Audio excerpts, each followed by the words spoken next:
Dari Istiqlal, kita sekarang akan melihat di Masjid Nursiah Daud Paloh yang sudah selesai juga menggelar sholat Idul Fitri 1446 Hijriah. Dan untuk mengetahui kondisi terkini, sudah ada jurnalis kami, Valerie Budianto, yang akan melaporkan langsung situasi terkini di sana. Valerie, apa saja pesan yang disampaikan dalam khotbah sholat Id di Masjid Nursiah Daud Paloh pada pagi ini? Ya, Febrian dan juga Jessica, untuk pelaksanaan ibadah Idul Fitri, sholat Id tadi sudah selesai digelar kurang lebih sekitar 10 menit yang lalu. Tadi dimulai sejak pukul 6 waktu Indonesia Barat dan saat ini sudah selesai. Tema yang dibacakan dan juga diberikan kepada para jamaah yang hadir di perayaan Idul Fitri di Masjid Nursiah Daud Paloh adalah menjaga amanah.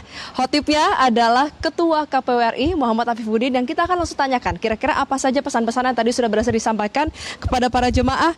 Pak Afif, selamat pagi. Izin Pak, boleh ke sini.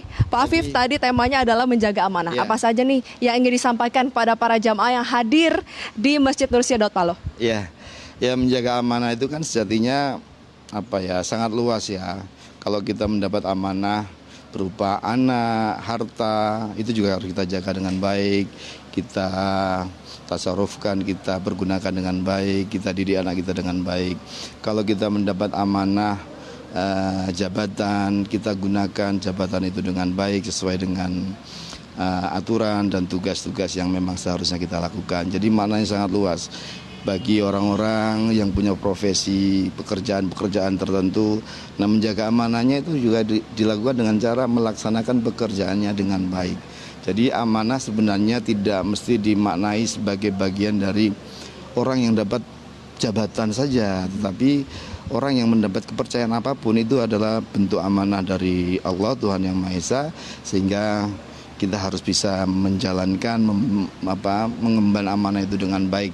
Sekecil mungkin kalau kita misalnya mendapat amanah untuk menyampaikan pesan kepada teman kita, saudara kita, itu kita sampaikan sebagaimana amanah yang diberikan orang lain kepada kita. Berarti memang menjaga amanah ini relevan ya, karena berlaku untuk keseharian kita. Dan Pak Afif, apa sih yang membedakan Lebaran tahun ini dibandingkan tahun-tahun sebelumnya? Ya, kalau bagi kami di KPU, Lebaran tahun ini merupakan situasi yang menurun ya, pasca tahapan pemilu, kemudian pilkada yang baru kemarin berakhir. Ini Lebaran pertama setelah pemilu dan pilkada. Maka kami, meskipun ada beberapa daerah yang PSU, ini tanggal 5 besok sudah ada beberapa yang PSU juga, 3 titik 4, kemudian tanggal 9, tanggal 19. Nah, tentu kami ini sebagai manusia biasa yang mengurusi kepemiluan, pemilu. Pilpres juga tahun lalu, kemudian pilkada tahun lalu dan tahun ini ya, beberapa pelantikannya dan seterusnya tahun ini. Kami meyakini sebagai manusia biasa pasti ada hal-hal yang kurang berkenan bagi apakah peserta pemilu, pilkada, apakah masyarakat umum dan juga pemilih, dan kita semua tentu kami mewakili baik pribadi maupun KPU di kesempatan yang sangat baik ini. Kami ingin menyampaikan mohon maaf lahir batin. Selamat merayakan Idul Fitri buat teman-teman yang merayakan, dan kita sambut hari-hari ke depan dengan lebih baik. Hal-hal baik yang ada di bulan Ramadan kita lanjutkan. Amanah ke kita dalam bentuk apapun kita jaga, sehingga ke depannya kehidupan kita bisa lebih baik. Terakhir Pak, pesan-pesan untuk para pejabat agar bisa menjaga amanah. Karena kan kita tahu ya, dari KPU setelah berhasil menghasilkan pemimpin-pemimpin, kecuali yang PSU ya Pak, apa yang diharapkan untuk para pejabat yang saat ini menjabat? Ya, tentu dalam konteks pilkada yang baru saja, para kepala daerah yang sudah terpilih, sebagian besar sudah dilantik, kami mengucapkan selamat dan juga berharap amanah yang diberikan oleh masyarakat dengan dipilih langsung saat pilkada tersebut kemudian bisa kita jaga, kita ejawantahkan dalam kebijakan-kebijakan yang menyejahterakan, kebijakan yang membuat kebaikan semakin meluas di daerah masing-masing. Apakah untuk Pak Gubernur, kemudian Bupati dan juga Wali Kota, dan tentu juga di tingkat nasional kita berharap Presiden kita dan seluruh pimpinan kita itu bisa menjalankan amanahnya dengan baik, dan ya keberkahan beliau-beliau memimpin negeri ini bisa kemudian menambah kebaikan dan kesejahteraan buat kita semua. Kita harapkan yang terbaik ya Pak untuk para pemimpin negara kita.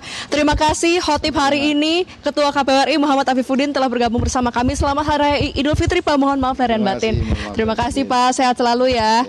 Ya Febrian dan juga Jessica, tadi sudah ada sejumlah poin-poin inti yang memang disampaikan oleh Khotib kita hari ini di Masjid Nursia Daud Paloh yang menyatakan bahwa sangat penting bagi semua umat, semua jamaah untuk menjaga amanah baik itu dalam keseharian, dan ini tidak hanya berlaku bagi mereka yang duduk di jabatan tertentu saja, namun dalam kita melakukan aktivitas sehari-hari sangat penting untuk terus menjaga amanah, menjaga kepercayaan, karena itu adalah bagian dari ibadah. Sementara demikian, Febrian Jessica, selamat Hari Raya Idul Fitri 1446 Hijriah. Mohon maaf lahir dan batin.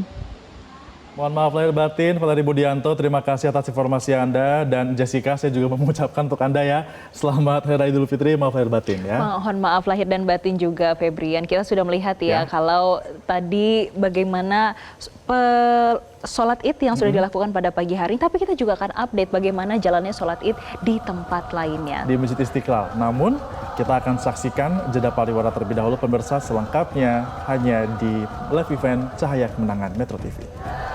Jelajahi cara baru mendapatkan informasi. Download Metro TV Extend sekarang.